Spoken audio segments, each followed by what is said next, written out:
Hi, നമസ്തേ guys. Gandhi മുതൽ മോദി വരെയും വിമർശിക്കപ്പെടണം.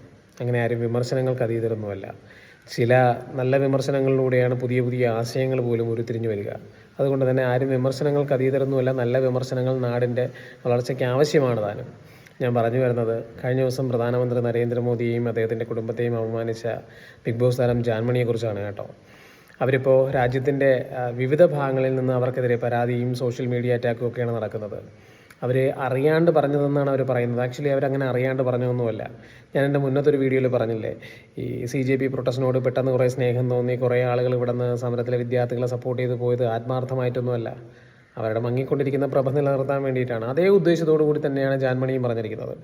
അതായത് പ്രധാനമന്ത്രിയെയും അദ്ദേഹത്തിൻ്റെ കുടുംബത്തെയൊക്കെ അധിക്ഷേപിക്കുമ്പോൾ non right wing politics follow ചെയ്യുന്ന കുറേ ആളുകൾ ഇവരെ സപ്പോർട്ട് ചെയ്യും, അവരിവരെ കുറേ നാളത്തേക്ക് കൊണ്ടാടും, അതിൻ്റെ ഒരു ലൈവിൽ ഇവർക്ക് നിൽക്കാം. ആ ഒരു ഉദ്ദേശത്തോടു കൂടി തന്നെ പറഞ്ഞതാണ്. പക്ഷേ സംഭവിച്ചത് തിരിച്ചാണ്. ആക്ച്വലി നമുക്ക് ആരെയും ക്രിട്ടിസൈസ് ചെയ്യാം, അതിലൊന്നും തെറ്റൊന്നുമില്ല. ഞാൻ പറഞ്ഞല്ലോ, നല്ല വിമർശനങ്ങൾ ആവശ്യമാണ്. പക്ഷേ ഒരാളെ ഇൻസൾട്ട് ചെയ്യാനുള്ള അവകാശം നമുക്കില്ല. സഭ്യമായ ഭാഷയിൽ നമുക്ക് എന്തിനേയും ക്രിട്ടിസൈസ് ചെയ്യാം, ഒരു തെറ്റുമില്ല. പക്ഷേ ഇൻസൾട്ട് ചെയ്യാനുള്ള അവകാശമില്ല. അതുകൊണ്ട് തന്നെ Janmani, she really deserve it.